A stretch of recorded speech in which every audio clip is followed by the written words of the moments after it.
ഒന്നുമില്ല. തഹനിയത്തിനുള്ള പ്രാക്ടീസ് ആണ് ഈ കാണുന്നത്. അതെ, നമ്മുടെ പ്രിയങ്കരനായ ഹാഫിൽ മുർത്തല്ല കാസിമിയുടെ നിക്കാഹാണ്. ക്യാമറാന്മാരൊക്കെ ഓരോ നിമിഷങ്ങൾ ഒപ്പിയെടുക്കുകയാണ്. ജീവിതത്തിൽ ഒരിക്കലല്ലേ ഇതുപോലെയുള്ള സുദിനങ്ങൾ ഉണ്ടാവുകയുള്ളൂ. ഇത് മൂപ്പരോടൊപ്പമുള്ള കാസിമികളാണ്. ഇവരെ റേഞ്ച് വേറെ തന്നെ കേട്ടോ. അങ്ങനെ പുതിയാപ്പിള ഇറങ്ങാണ്. മാഷാ അല്ലാഹ്, എന്ത് ഭംഗിയാണല്ലേ കാണാൻ. പുതിയാപ്പിളന്റെ വരവും കാത്ത് വേദി കാത്തിരിക്കുകയാണ്. അവിടെ കഥ സോഹിബുലൂറാക്കും പാടി ഒരു 1.5 വരവ്.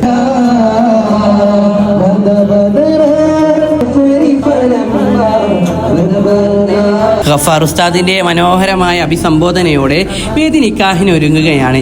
ഏറെ വർണ്ണാഭമായ ലൈറ്റുകളാൽ അലങ്കരിച്ച മനോഹരമായ പന്തലുകളാൽ പണി കഴിപ്പിച്ച വേദി. ആലിമീങ്ങളും സാദാത്യങ്ങളും ധന്യമായ വേദി. ആയിരങ്ങൾ തടിച്ചുകൂടി നിൽക്കുന്ന സദസ്സ്. മനോഹരമായി ആ നിക്കാഹ് കർമ്മം കഴിഞ്ഞു. നിക്കാഹിന് ശേഷം മനോഹരമായ ഒരു നസീഹത്ത് ബഷീർ ഫൈസി ഉസ്താദും നൽകി. ശേഷം ഗിഫ്റ്റുകളാലും മൊമന്റുകളാലും പുതിയാപ്പിളയെ പൊതിയുകയായിരുന്നു ക്ഷണിതാക്കൾ. പിന്നീട് നമ്മളെ തങ്ങളെ നേതൃത്വത്തിൽ മനോഹരമായ ബുറുദ നടന്നു. മാഷാ അല്ലാഹ്, എന്ത് മനോഹരമായിട്ടാണല്ലേ ഇവിടെ അലങ്കരിച്ചിട്ടുള്ളത്. ശേഷം നമ്മൾ ഫുഡ് കഴിക്കാൻ പോയി. ഒരുപാട് വിഭവങ്ങളാൽ സമൃദ്ധമായിരുന്നു. പിന്നെ നമ്മളൊരു കോക്ടെയിലും കുടിച്ച് നമ്മൾ അവിടുന്ന് സലാം പറഞ്ഞു.